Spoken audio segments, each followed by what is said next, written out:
Hi everyone 90 days ಪ್ಲ್ಯಾನಲ್ಲಿ day 45. So ಇವತ್ತು ಮನೆಯವ್ರು ಬೇಗ ಬೆಳಗ್ಗೆನೇ ಬಂದಿದ್ದರು. ಸೊ ಹಾಗಾಗಿ ಊರಿಗೆ ಹೊರಟ್ವಿ, ನಾನು ಮಕ್ಕಳು ಎಲ್ಲರೂ ಹೊರಟ್ವಿ. ಗಾಡಿನೇ ಅಂದರೆ ಗಾಡಿ ತೊಗೊಂಡು ಬಂದಿರಲಿಲ್ಲ ಅವತ್ತು, ಅದೇ ಕಾರಲ್ಲಿ ಹೋಗಿದ್ವಲ್ಲ. ಸೊ ಅಲ್ಲೇ ಬಿಟ್ಬಿಟ್ಟು ಬಂದಿದ್ದರು. ಸೊ ಬಸ್ಸಲ್ಲಿ ಅಮ್ಮ ಮನೆಗೆ ಹೋಗಿದ್ವಲ್ಲ. ಸೊ ಹಂಗಾಗಿ ಮತ್ತೆ ಊರಿಗೆ ಬಂದು ಗಾಡಿ ತೊಗೊಂಡು ಬಂದು ಬೆಳಗ್ಗೆನೇ ಕರ್ಕೊಂಡು ಬಂದರು. ಸೊ ಕೆಲಸ ಎಲ್ಲ ಪೆಂಡಿಂಗ್ ಇತ್ತಲ್ಲ, ಸೊ ವೀಡಿಯೋ ಮಾಡ್ಕೊಳಕ್ಕಾಗಿಲ್ಲ. ಎಲ್ಲ ಕೆಲಸ ಮುಗಿಸ್ಕೊಂಡು ಸಂಜೆ ನೋಡಿ ಬಟ್ಟೆ ಮಳೆ ಬಂತು ಅಂತೇಳಿ ತೆಗ್ದಾಕಿ ಒಗ್ದಾಕಿದ್ದನ್ನು ನನ್ನ ಮಕ್ಕಳು ಹೋಮ್ವರ್ಕ್ ಮಾಡ್ತಾ ಕುಂತಿದ್ರು.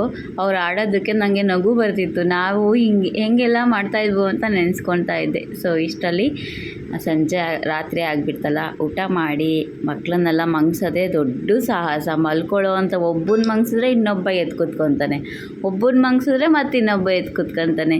ಅಬ್ಬಬ್ಬಾ ಅಂತ ಅನ್ನಿಸ್ತಾ ಇತ್ತು. ಅಂದರೆ ನಾನು ನನ್ನ ಅಮ್ಮಂಗೆ ಒಬ್ಬಳೆ ಮಗಳಲ್ವಾ, ಇಷ್ಟೊಂದು ಕಾಟ ಕೊಟ್ಟಿರಲಿಲ್ಲ ಅಂತ ನಗು ಬರ್ತಾಯಿತ್ತು.